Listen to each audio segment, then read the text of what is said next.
Hey folks, this is Matt once again, and this time I'm doing a review of a film called The Island from 1980. I had done this review a long time ago on my first time viewing series, but because of copyright, got taken down. Well, it didn't get taken down, but I don't trust copyright, and it's my own fault. But this is thanks to Dustin, really nice guy in here, Dustin Keckler. He had sent me this. This is one of the films he sent me, The Island. He actually got it for me, which I thank him for. It's the Vault series from Universal. And I know someone might say out there, well, Shout Factory came out with a DVD Blu-ray pack. But to be honest, I'm fine with this. From what I understand, the Shout Factory doesn't have really any features. This is still in good picture quality. Hopefully this was cheaper. And it's the movie itself, and I'm more than fine with it. And the thought that Dustin got this for me was very kind, so I definitely thank him for it. And The Island is based on a Peter Benchley novel, which I know Universal had good relationship with Peter Benchley after Jaws was such a success. I believe The Deep was based on Peter Benchley. I believe so. I could be wrong. And I think that made some money. Again, I could be wrong. And then this one had a pretty decent budget, and I'm sure Universal thought it would be a summer blockbuster, but the film bombed, and even the Razzies, the pretty much the award circuit that calls this is the worst, that's the worst. This was nominated for worst actor Michael Caine and worst director Michael Ritchie.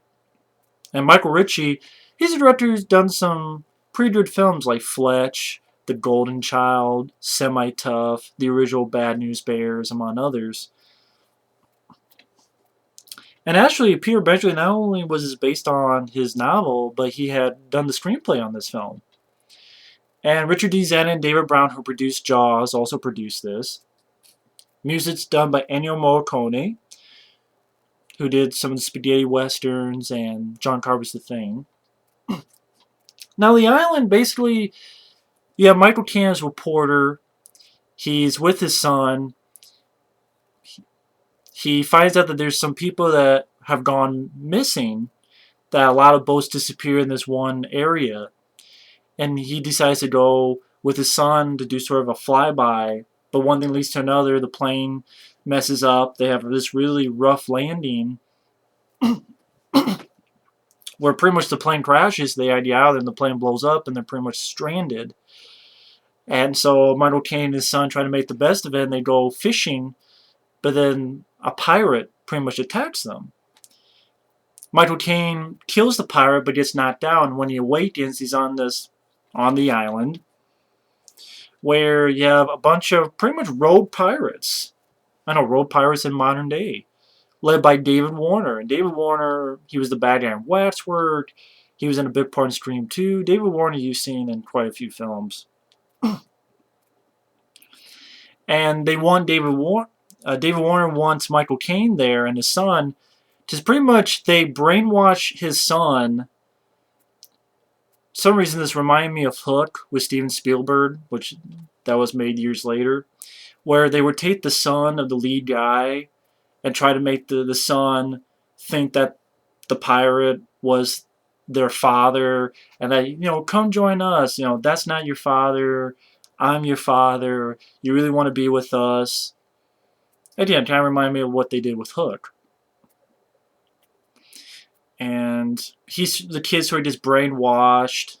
They make him keep his eyes open, keep telling him that his mother's dead, his father's dead, all this other stuff.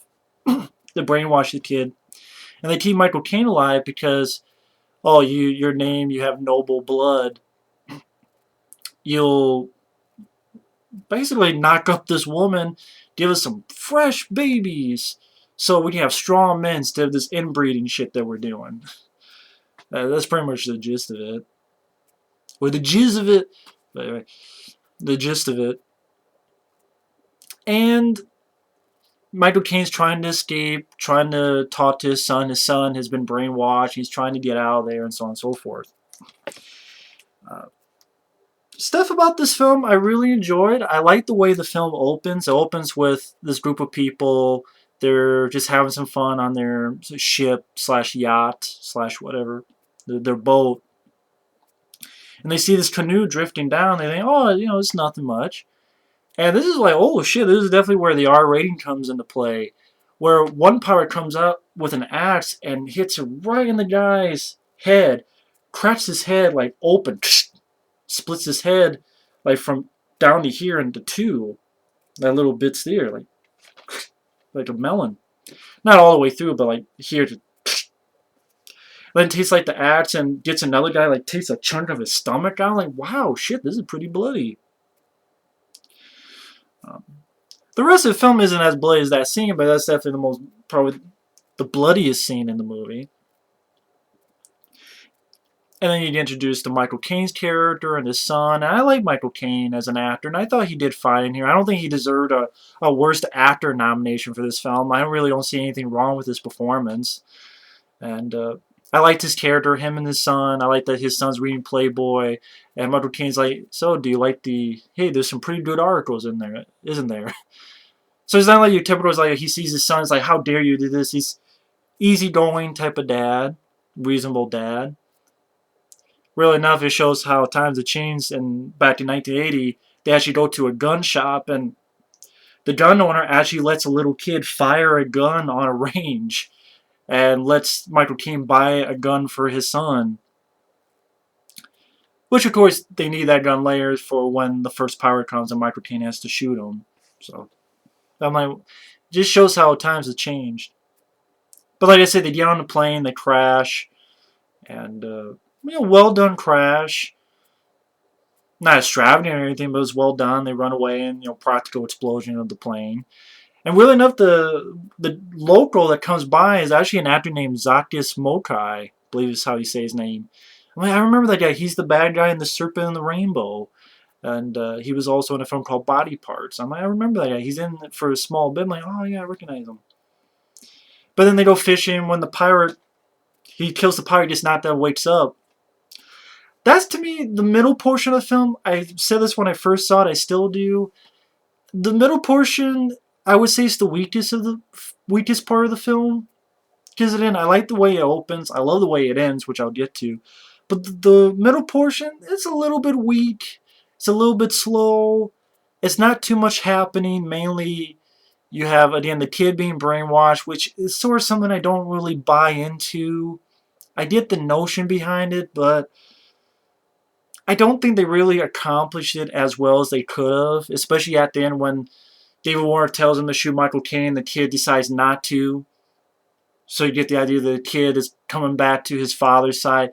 It's like, I guess that's the case. I don't really buy it, but, I don't know if it's a script idea or if you needed more time with it. I don't know, but it's like, wow, this kid got brainwashed very fast, and he changed his mind really fast too. So, that whole deal, I like the idea behind it, but the execution, not, in my opinion, not the best.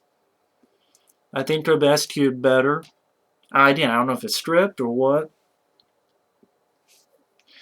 Because you get the idea that, when they attack people, these pirates, if there's a younger person, they'll take them, and then they'll pretty much brainwash them into their group. Because you see, like, somewhat a girl around the kid's age, and you see another guy or another kid around the kid's age.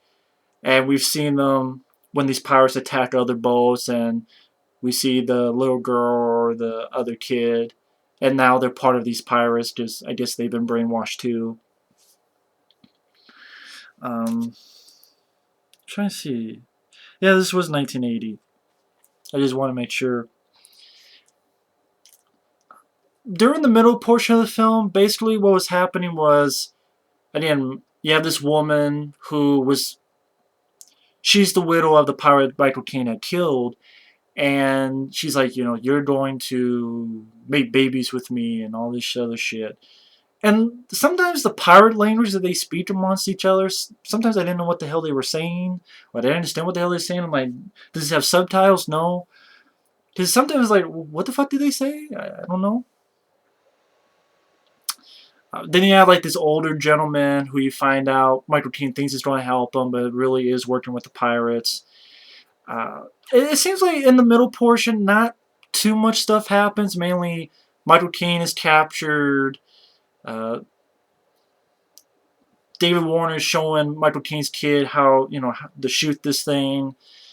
There's a moment where Michael Caine escapes, goes in, but then he's attacked by jellyfish. Yeah, I know it's not really a scene that I thought worked well, to be honest. But he's not able to escape that time. Then there's another scene where they get Michael Caine, everybody, because there's another ship out there, and they go over. And really enough, this is a ship that you find was actually carrying cocaine. And as the pirates are storming the ship, this really peculiar scene. You have this guy, like one of the guys, he's trying to fight back, and he knows kung fu. Like this is a white guy in 1980 who knows kung fu. That's not the weird part. The weird part is he's going like,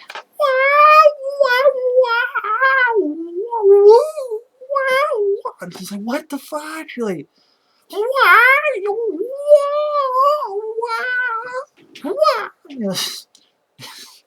he fights like two of them or so, but then he gets his ass stabbed, and I'm like, man, you idiot! Like, I don't mind the fact that someone's fighting back, using kung fu. I'm like, okay, but the whole shit with the like, well, you trying to be like Bruce Lee, but you're trying to sound like a Bruce Lee imitation, like, what the fuck is this shit?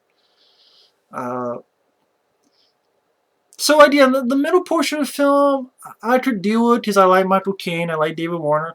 I like the idea behind the film because again, I'm not the most pirate movie fan type of guy, but I like the fact it was definitely the most violent pirate movie I've ever seen. I like the idea of modern pirates in modern, pirates in modern times.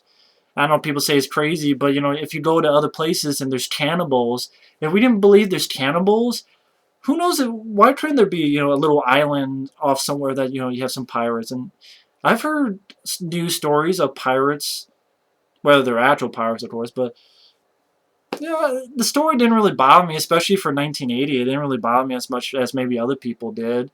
So I don't know if that was what people hated about the film, or if they thought, like me, the middle portion was a little bit slow, which I thought that was the main problem with this film. Although I do like a bit that Michael Caine says to this guy. He's like, "What a bunch of assholes playing Long fucking what was it? A bunch of assholes playing Long John fucking Silver." I thought that was a pretty funny line that Michael Caine said. And because I like Michael Caine, I think I could deal with it. But that guy, the kung fu shit. But I think what really saved it was the ending, because one of the kids gets jealous that Michael Caine's kid is kind of a shining spot for David Warner, and one of the other kids who he probably wanted to be in Michael Caine kid's shoes. He helps Michael Caine get out of there, and Michael Caine turns around and tries to get his kid out, but the kid runs away because he's brainwashed. Comes around, helps blow up the village that they're at. Swims aboard, and by this time the Coast Guard's there, and all the pirates have come by and pretty much killed everybody in the Coast Guard. You get some practical bullet squibs, and the guards. One guy gets strangled with like wire, and you see a little bit of blood come out. So you see some blood. But then this was like my favorite part of the movie, where Michael Caine, he fucking sneaks on that Coast Guard ship. Fucking 50 caliber machine gun, just lets it rip, and you really hate these bad guys. You really hate what they've done. You really hate them, and it's a lot of satisfaction because you see Michael Caine's character. He gets almost like a little smile when he sees that it's the 50 caliber, and he gets it. He gets it. He's like,